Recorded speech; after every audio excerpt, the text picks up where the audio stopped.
By the way, victory is not the right term. The term that I prefer, because there is no absolute victory in the 21st century, not even in the 20th century since World War II. It's not an issue of a week, it's issue of a years. I think it's an issue of culture.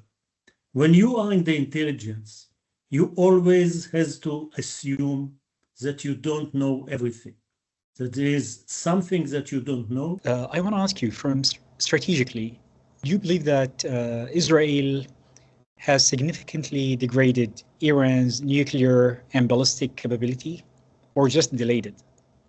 It is both. It is both. As I said, there is no any more absolute victory or total destruction, especially of a country which has no border with you, which is far away, and it's a huge country. And when I say it's not issue of days or week, the plan of Hamas, how to attack Israel, was in the hand. Israel achieved it. Israel collected it as a plan. First time in 2018 and then in 2022. But nobody believed that this is a real plan. So September 9th, Israel attacks for the first time Gulf country. And I come from Oman, so I know the sentiment, and I know this pokes lots of fears in the region. It will not be cured quickly. I want to ask you, what is the strategic thinking behind targeting Hamas leaders in Qatar while discussing peace plan presented by the Americans? It's crazy. Okay, Israel is much more aggressive since the 7th of October because we have learned the lesson. Because it seems to me that Hamas finally understood what a disaster it's brought about the people of Gaza. And the people of Gaza are now saying to Hamas, it's time to rebuild the Gaza Strip, stop the war.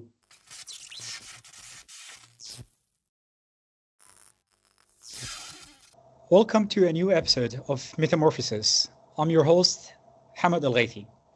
Today, I'm honored to welcome a man who has spent 4 decades at the very top of Israel's spear.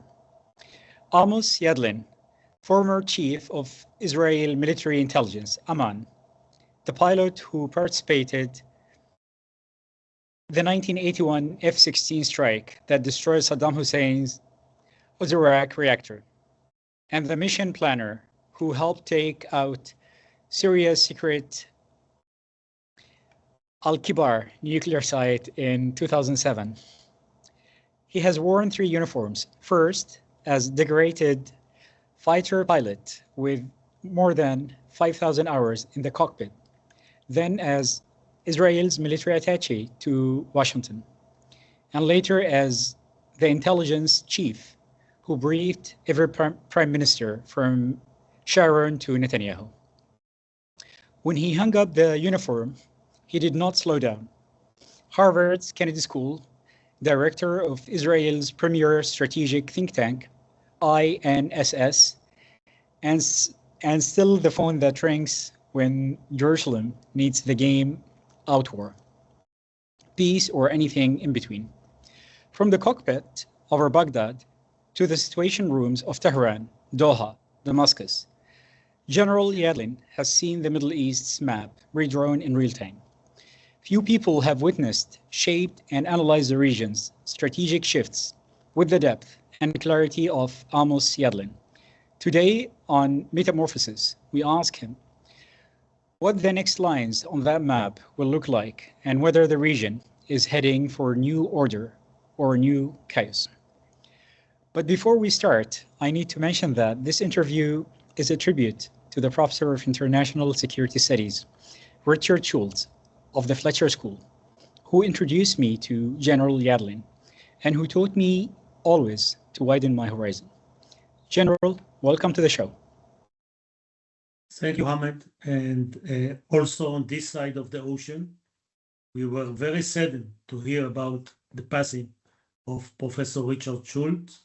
Please accept my deepest condolences for the loss of the Fletcher School and everyone who was his student and his friend. Thank you very much. And those students were many, many of them, some of them in Israel and across the whole world. Thank you very much. General Yadlin, looking back at October 7, 2023, was it a failure of intelligence or a failure of political will to act on the intelligence that existed? It was a trilateral failure, not only intelligence, not only political. It started from intelligence, but it went all the way up into an operational failure and political failure. If we want to look at each one of them, the intelligence was mistaken on Hamas' intentions. He thought that Hamas was deterred, and it wasn't. And they also didn't understood the capabilities, not only the intentions. When you are head of intelligence, when you have good sources, you know what are the enemy capabilities. How many missiles, what is the range, what is the tonnage of the warhead. Intentions are much more difficult because it's in the head of a leader that can start a war. So the intelligence failed on both.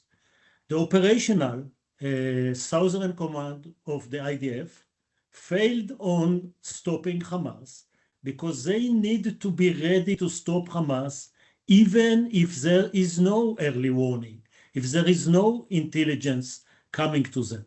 They have to have enough forces and enough capability to deal with Hamas even if the intelligence fails.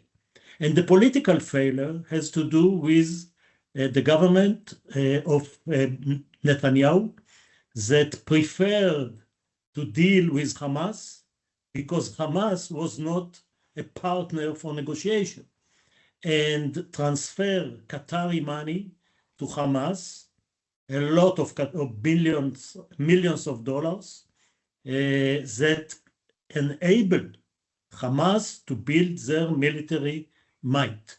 And also, before the 7th of October attack, a judicial reform or judicial revolution basically splitted the Israeli public and gave our enemy the idea that maybe Israel is now weakened and maybe this is the right time to attack it. Thank you very much. And now at this point of time, end of 2025, Hamas top leadership has been eliminated in Gaza, in Tehran, and maybe other places, who knows? Do you believe that Israel is closer to victory, or it's entering new quagmire with no clear exit? I think Israel position, strategic and military position, vis-a-vis all its enemies, because the war was not only against Hamas. The war was against 7 fronts that were supported by Iran. Hamas attacked Israel on the 7th, on the 8th, it was Hezbollah, and they later on had Shia militia from Iraq, Iranian forces from Syria, Iran itself, the Houthis, terror from the West Bank. So the level of victory is different in each one of the front. By the way, victory is not the right term. The term that I prefer, because there is no absolute victory in the 21st century, not even in the 20th century since World War II. Maybe you can define a victory as being able to achieve the objectives of the war that's set by the political level. What happened in Gaza, however, that the political level set the bar very, very high. They called it absolute victory. And absolute victory was not Israel was unable to achieve absolute victory in Gaza. because of four issues. The hostages, that we care a lot about their life. The fact that Hamas surprised us not only with the 7th of October attack, but with a network of tunnels well equipped with air, with energy, with doors to stop any attacks. And then the fact that Hamas was willing to sacrifice their innocent people by putting their command posts under schools, hospitals, UN position. And the fact that this is the only war in the world that Israel was forced to give its enemy all its need: food, fuel, energy, everything. So absolute victory was not in the was not a capability in Gaza. However, Hamas was defeated, as you are just said. Israel security is now much better than it was on the 6th of October. Hamas cannot repeat the massacre of the 7th of October again. Israel, in a way, is now controlling half of the Gaza Strip, and we are looking into the 20 points plan of President Trump, which kind of scenario will develop from this plan, which is not well defined. We'll come to this plan later to discuss it further, but you've been intelligence chief. So if you were in the office in 2023, what would you have done differently in the weeks before the attack? Let's say, I mean, it's not an issue of a week. It's issue of a years. I think it's an issue of culture. When you are in the intelligence, you always has to assume that you don't know everything, that there is something that you don't know, and there is something that even you don't know that you don't know. And I'm quoting Rumsfeld. So the culture that I encouraged when I was 5 years head of intelligence is the culture that anybody in the organization can write me and say, sir, we know that you are very, very experienced and very smart. However, we think differently than you. And please look at it. And I did a lot of discussions and meetings to look at hypotheses that people in the rank of corporal or lieutenant brought up to the general. So this is culture. And when I say it's not issue of days or week, the plan of Hamas, how to attack Israel, was in the hand. Israel achieved it. Israel collected it as a plan. First time in 2018 and then in 2022. But nobody believed that this is a real plan. And this is exactly what intelligence should not be, with a concept that they are stick to, and now everything that's happening, they have to go to the concept that Hamas is deterred and Hamas will never dare to attack a stronger force like Israel, and this is the big mistake. So basically, there were certain biases in the Israeli intelligence community that flourished for a long time and was not corrected. Absolutely. And this is fatal, I tell you, and you know it more than I do. Yeah, I think there is in history another 3 very important events like that. It's the Pearl Harbor, 1941, that the US haven't understood what the Japanese want to do, and they had some information, but due to bias and wrong consequent, they haven't looked at it. And then Barbarossa attack, the Nazi attack on the Soviet Union, and then Yom Kippur War. And you can add even September 11 to that. So we have to learn from history, and we have to find the mechanism that it will not happen again. And it's an issue of culture and the right organization. I totally agree with you. Totally agree with you. And I mean, this extends also not only to intelligence, but also in organizations in general and business world. You mentioned the peace plan in Gaza. And, I mean, now hostages are released and, it's being implemented, at least phase one. And I want to ask you, like, being an Israeli former intelligence officer, do you believe this is genuine peace plan, or is it a pose that Hamas will use to rearm, and that and also like within Israel, the Israeli far-right cabinet really have the intention to torpedo this plan? So no peace in the medium to long horizon, just like a pose for all parties involved. Yeah, peace is another issue. I don't think that peace is on the agenda, but ending the war in a way that President Trump wants to end it, it is in the agenda. I see three scenarios, by the way. One is Hamas accepting the fact that demilitarization of Gaza and laying down his arm is part of the plan.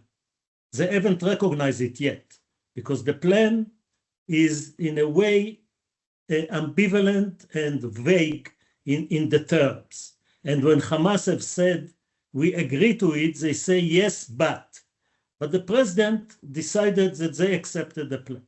So one scenario is that Hamas understood the disaster they brought about Gaza, and they will lay down their arm.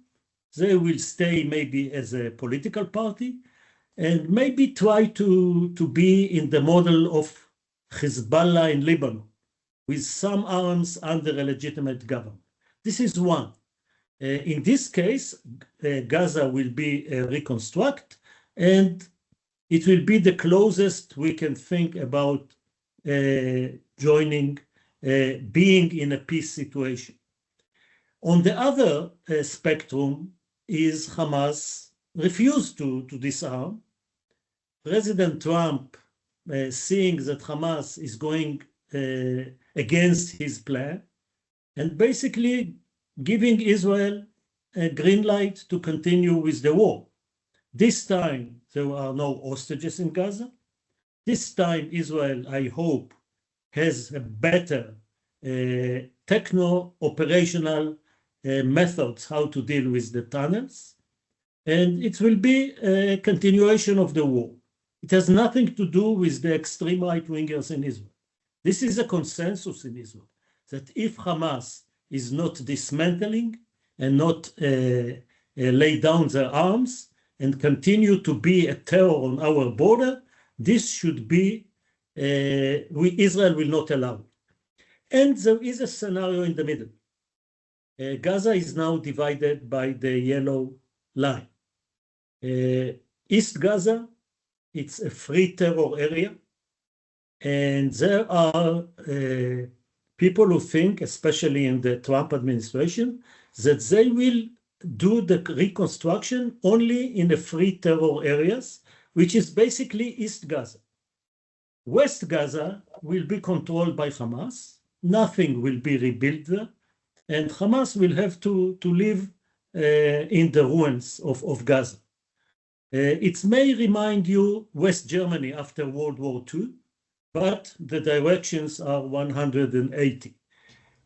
I don't think it's sustainable, but I think for a period, for the short run, maybe a medium run, if Hamas is not dismantling, this is the scenario that President Trump will like to see. What are the probabilities you give to each of these scenarios? I used to give the first one only 10%. I'm taking it up a little bit because it seems to me that Hamas finally understood what a disaster it's brought about the people of Gaza. And the people of Gaza are now saying to Hamas, it's time to rebuild the Gaza Strip, stop the war. I'm giving the medium, West Gaza, East Gaza, about 40%, and the possibility of renewing the war another 40%. So 20, 40, 40. I don't think that, personally, this is from my understanding of Hamas and reading, I don't think that they will give up their arms. So unless, God happens in mysterious ways, I think it's not possible. But let's wait and see. Yeah. Let's wait and see. Exactly. So let's switch gears to other big front that Israel had this year. In June 2025, Israel attacked Iran. Massive preemptive strike, as labeled by Israel, on nuclear and military sites in Iran. And I'm not gonna talk about the details about it, but I want to ask you, from strategically, do you believe that Israel has significantly degraded Iran's nuclear and ballistic capability, or just delayed it? It is both. It is both. As I said, there is no any more absolute victory or total destruction, especially of a country which has no border with you, which is far away, and it's a huge country. So no doubt, on the other hand, that the Iranian nuclear program was rolled back, not weeks, not months, years. And it's now up to the Iranian decision whether they are going to go back to the same place. It will take years, and there is two possibilities here. One, that there will be an agreement that will stop them far away from the threshold where they have been before the attack. And second, that if they will come closer to the same place, that the US and Israel will do it again. On the ballistic missiles, they lost half of their force, missiles and launchers, and no doubt that they will try to rebuild this force. But once again, it is not taking months, it will take some time. Okay, I mean, regarding the attack and its main target, the target was, of course, the nuclear sites. Some reports say, we know Iran had roughly 400 kilograms of enriched uranium shortly before the attack. Some reports say it's unburied, and in the sense that Iran cannot retrieve it and extract it. And some people believe it's just underground, it cannot be retrieved. And of course, Iranian media said that they retrieved it and it's distributed throughout the country. So the question is, how do you assess the impact of the Israeli-American strikes on Iran in light of its main target, the uranium? If it's intact and in the hands of Iran, how effective do you see the campaign itself? You cannot make a nuclear bomb only from enriched uranium, even if it is 60%. You need more centrifuges, that most of them were destroyed. You need to do the conversion from gas to metal. You have to incorporate it into the warhead. It is very complicated program that most of its ingredients, most of its scientists, most of its sites were destroyed.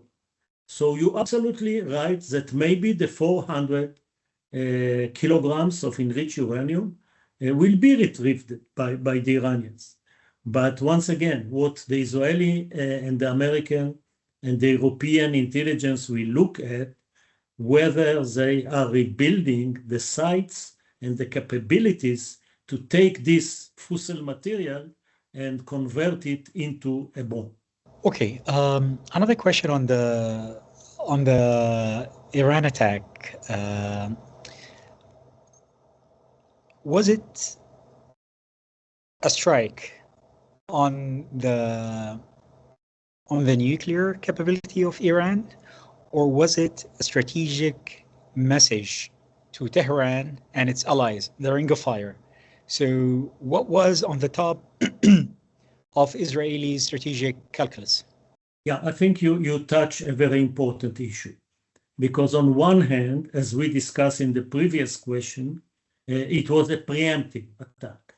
This is an old Israeli doctrine named on Prime Minister Begin, that in 1980-81, he saw Saddam Hussein speaking about destroying Israel and developing a nuclear bomb. So he decided to preempt and to attack this nuclear facility near Baghdad. The same was exercised by Prime Minister Olmert vis-a-vis a North Korean nuclear reactor that was found in the desert, in the Syrian desert, with no scientific or medical or any energy purpose, only to produce plutonium for a bomb. And when Israel saw that Iran has a lot of fossil material and a lot of activities are starting on weaponization, the preemptive part of the attack was there. But there was another part of the attack, which was the strategic retaliation for Iran being behind the Seventh Front, giving them money, giving them weapon, terror capabilities, training, even ideology. And the fact that Iran attacked Israel brutally twice during the war, in April 2024, with 300 ballistic missiles, drone, cruise missiles, and then again on October with 200 ballistic missiles. For the first time, by the way, the shadow war between Israel and Iran become a direct attack on Israel, and Israel has to retaliate. So it was prevention and retaliation in the same time. Okay, let's switch gear again to another strike that Israel conducted this year. And I see that Israel was very busy this year, I mean, in the last couple of years. Qatar. So September 9th, Israel attacks for the first time Gulf country. And I come from Oman, so I know the sentiment, and I know this pokes lots of fears in the region. It will not be cured quickly. I want to ask you, what is the strategic thinking behind targeting Hamas leaders in Qatar while discussing peace plan presented by the Americans? It's crazy. Okay, Israel is much more aggressive since the 7th of October because we have learned the lesson. We were restrained, we look for legitimacy, and we let our enemies build divisions of terror fighters on our border. So this will not happen again. Israel changed the defense concept. Instead of waiting for the enemy to attack us, we decided in this time, when it's needed, Israel will preempt. With Hamas, Hamas launched a very devastating, cruel attack on Israel, not only on the Israel military, but mostly on Israel civilians, killing 900 women, children, beheading them, burn them, rape them. Israel decided that these criminals will be removed as much as we can. By the way, we speak about Begin doctrine. This was Golda Meir doctrine. After the Olympic attack on our participants in Munich in 1972, she decided that anybody who took part in it will be eliminated. So Khalil al-Khaya was one of the few that were left alive, and Israel wanted to eliminate him as well. After saying that, a justified attack. I fully agree with you that it was not the right time, it was not the right method. The right time was not because at that time this terror leader considered President Trump offer, and it wasn't the right method. Attacking Qatar with ballistic missiles, or what kind of missile it was not a good idea. That's why you have Mossad for, that's why you have clandestine and covert operations. And so bad timing, bad method, but the idea that Khalil al-Khaya should not exist is still right. And talking about Khalil al-Khaya, you cracked me laughing when you gave the lecture here in Fletcher, when you translated his name to English, Khalil the Snake. That was like, so anyway, but I think the strike on Qatar was at that time, and the method, I'm not talking about the target, legitimate or not, but the method, it was very disturbing. That's my opinion, personal opinion. Ahmed, let me Sure. emphasize 2 points. Yep, Two sure. points. Qatar hosted terrorist leaders for years. Hamas accepted a lot.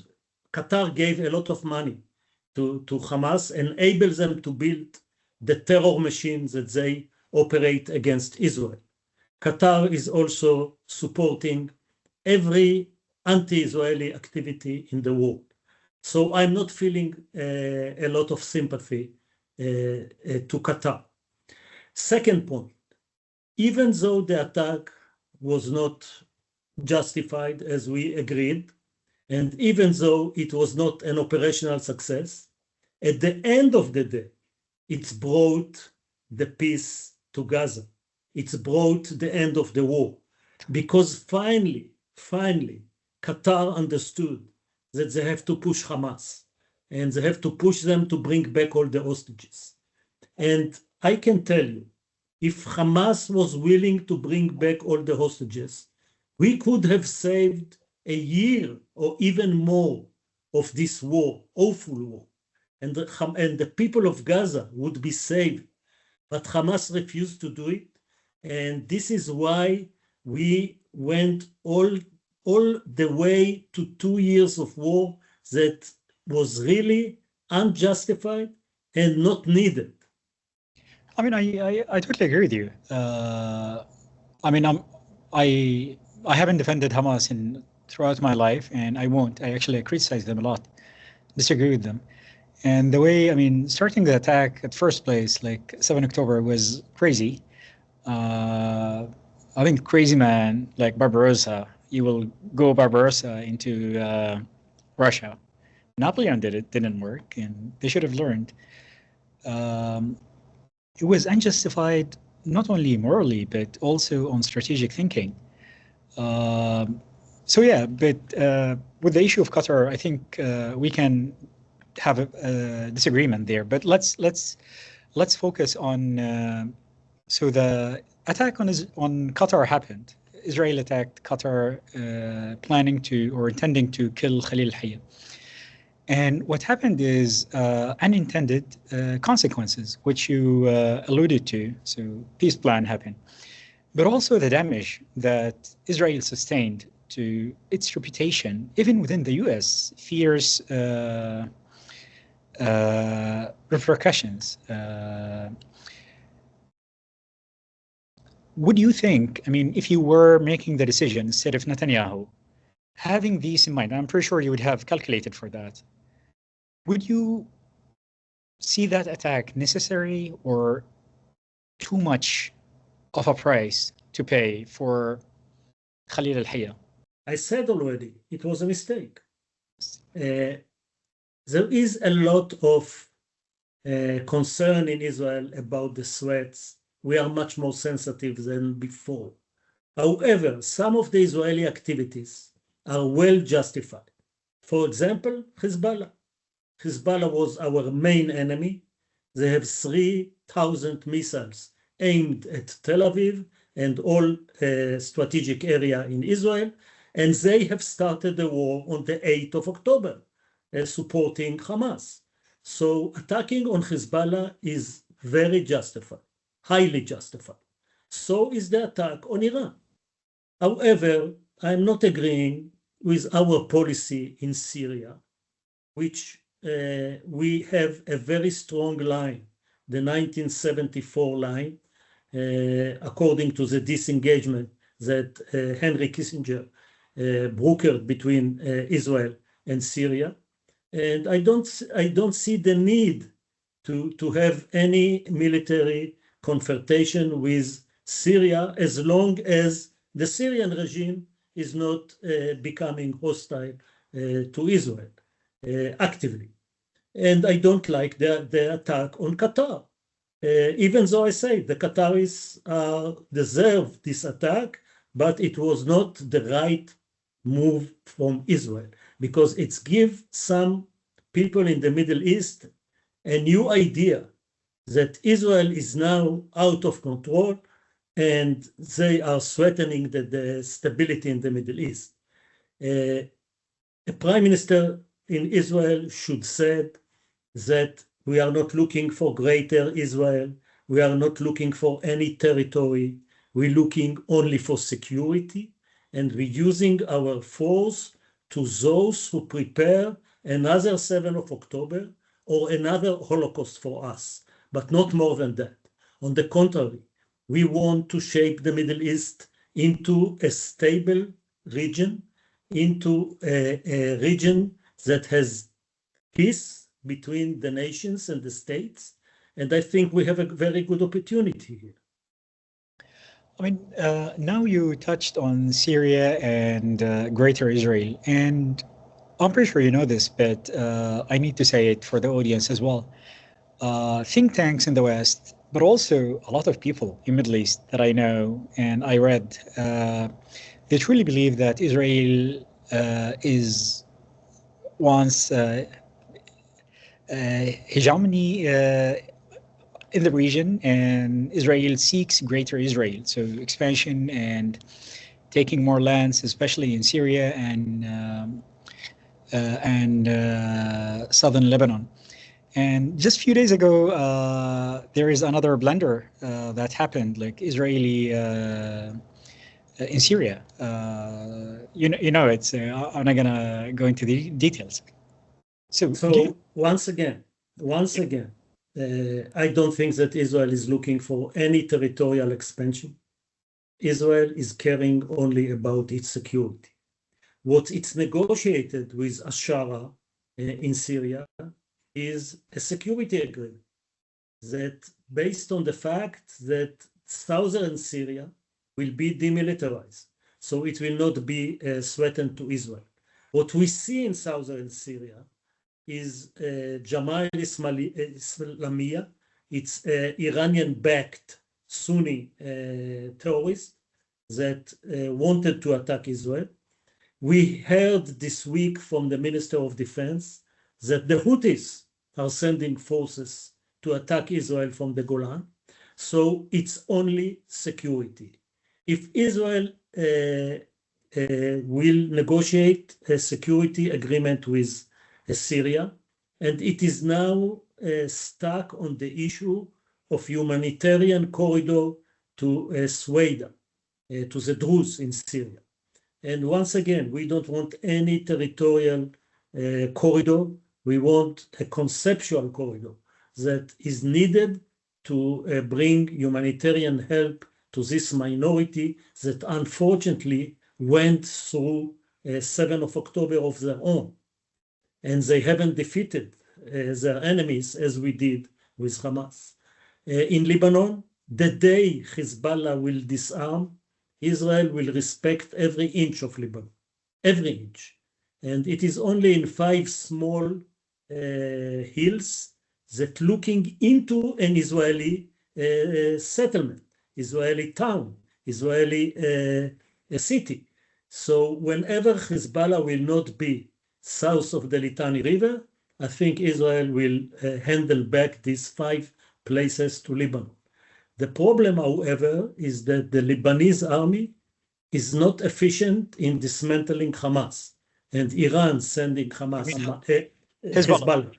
Hezbollah, and Iran is trying to rebuild Hezbollah, and so Israel will have to continue with its attack on Hezbollah, which is a justified attack, unlike what I said, attacks in other places that not always justified. Okay, very clear. One question I have in mind about Qatar. Qatar has been a broker between Israel and Hamas, and they do a lot of brokering between lots of things, lots of people, which is weird a little bit, but nevertheless. So do you think that, how does Israel perceive Qatar now, especially after the attack on Qatar? Do you see Qatar as neutral broker, or would Israel not accept Qatar as a broker whatsoever, whether neutral or not neutral? So what is the future relationship between Qatar and Israel? Thank you for saying neutral and not honest broker. Qatar is not neutral and Qatar is not honest. Qatar is supporting the terror organization called Hamas. And they supported Hamas before the 7th of October attack, and they supported them during the war. And until the attack, they haven't pushed them to end the war. So we don't see them as the broker. If we need broker with Hamas, it will be Egypt, much more respected in Israel. It's maybe even Turkey, but mostly most of the people in Israel who are not getting some money from Qatar is against seeing Qatar as a broker. Okay, so will the Israeli government stop dealing with Qatar regarding Hamas and the Palestinian issue, or just sentiments, you keep it in your heart, but you have to deal with them, especially because the Americans now rely on them a lot? I don't think that Qatar is that important. We have very good relation with the UAE, who also care about the Palestinians, but they are not supporting terror organizations. I hope we will have a good relation with the Saudis, who are also care for the Palestinians, but not supporting the terror organization Hamas. If Qatar will come to the President Trump and will say, we want to join Abraham Accord, I think Israel will consider it as a positive move and will reciprocate. But in this point, when Qatar is encouraging BDS against Israel, demonstrations against Israel, and supporting the terror organization Hamas, and hosting their leaders, we don't see any need to get close to Qatar. There are much more moderate, modern, pro-Western countries that we can deal with in the Gulf, and not this small country. With all due respect, it's 250,000 people who controlling another 8 or even more foreign workers, and with all its attempt to become an international player, they are playing a negative play by now. We'll shift again to the last topic in our interview today. As strategic practitioner, how do you assess the landscape in Middle East after the 2 years with all the wars that we just talked about? Who are the winners, losers, and countries on the fence, not knowing their futures? What is your assessment? Hamed, let's do it the last question. And I think the losers are very clear, very clear. It's Iran, it's Hezbollah, the Assad regime, and I think maybe Hamas as well. This is the losers. In a way, the extreme enemies of Israel are now in a worse situation, much weaker than they were. The winners, the United States of America, after more than 2 decades that they had very unsuccessful wars in the Middle East with a lot of treasure and blood, and they haven't achieved their goals and their objectives. The US is now seen in the Middle East as a reliable ally, which helped his ally Israel, and a country that attacked for the first time a rogue state with a nuclear bomb, with a nuclear that tried to develop a nuclear bomb. So you see that President Trump is enjoying very good relation with the Saudis, with the Emiratis, with the Qataris, with the Syrian president. So the US is no doubt a winner, because the other winner is Israel, but Israel paid the high price, both on the 7th of October, almost 2,000 people and soldiers that were killed in this war, economic burden, and diplomatic failure. Diplomatic standing of Israel is now much lower than it was. So Israel is a winner with a high price. The US is a winner with a very low cost. Turkey is also a winner. They got rid of the Iranians in Syria. They are now much stronger against the Kurds, and they have an ally in Damascus. So what we see basically is 5 superpowers now in the Middle East. None of them is dominant, and they will have to find the right balance. It's Turkey, Iran, Israel, the Saudis, and the Egyptians.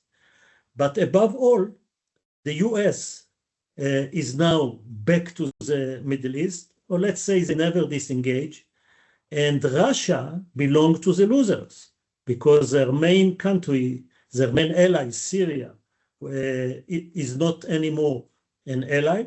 It is now an ally of the United States. And China, in a way, was not important in this two years war. So great power competition, the Americans got some points. Yeah, I think I agree with this assessment.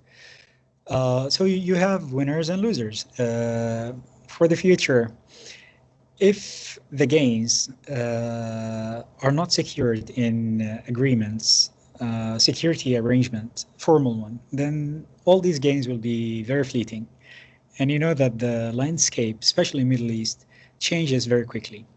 So thinking about the future, do you think that some sort of new order in this region could emerge that gives security guarantees to all these players, and also gives the Palestinians, we purposefully, I didn't talk about the Palestinians today or Palestinian issue, but also any future arrangement in the Middle East that makes it stable, I think should address the Palestinian issue. So do you think that this is possible to emerge? I think the chances are there. The chances are there. After every war, people are recalculating and repositioning themselves in a different aspect after they learn the lesson of the cost of war. I was a young pilot in Yom Kippur War, and this was the 5th war between Israel and Egypt. And nobody thought that after 5 years, maybe 4 years, President Sadat will come with an airplane to Israel and will speak in the Knesset. So if there will be different thinking in the Palestinian people, especially Hamas, who is unfortunately enjoying the majority of the Palestinians who are against any peace with Israel.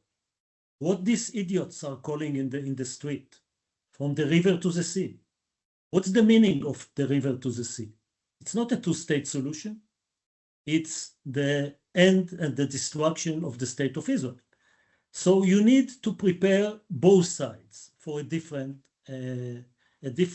attitude to bring peace and stability. I hope in Israel there will be an election next year. I hope this government, extreme right-wing government, will not be there, and we will have a leadership that will be willing to test the willingness of the Palestinians to have a political arrangement. It didn't happen with Rabin, with Barak, who were center-left. The Palestinians rejected any proposal, but maybe after this war that was traumatic, not only to Israelis, to the Palestinians in Gaza for sure, and maybe all over, that we will look into different leadership that on both sides, with the support of the Arab world, of the Gulf states, of the United States of America, of Europe, towards a stable and peaceful Middle East. Okay. Actually, that was my last question until you said, mentioned the election, Israeli election. 2 days ago, I read in the news that Prime Minister Netanyahu filed for formal pardon from the Israeli president. And I think of this in relation to the next year's election in Israel. So let's suppose he's pardoned and he's not, prosecuted by the Israeli public prosecution and in court. What do you see the bearings on the coming election? And I think, personally, I think that Netanyahu is a very skillful player, but his positioning within the Israeli politics, aligning with the extreme right, if he's pardoned, do you think he'll come to the center to enable what you just mentioned, all these hopes?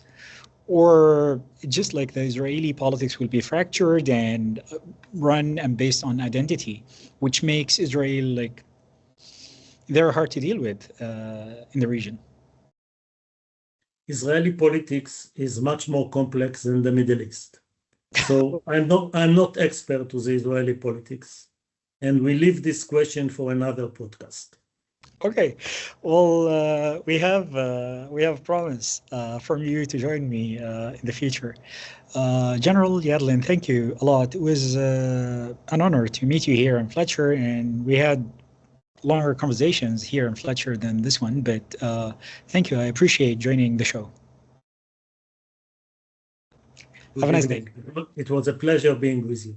Thank you for inviting me. Pleasure is mine. Have a good day.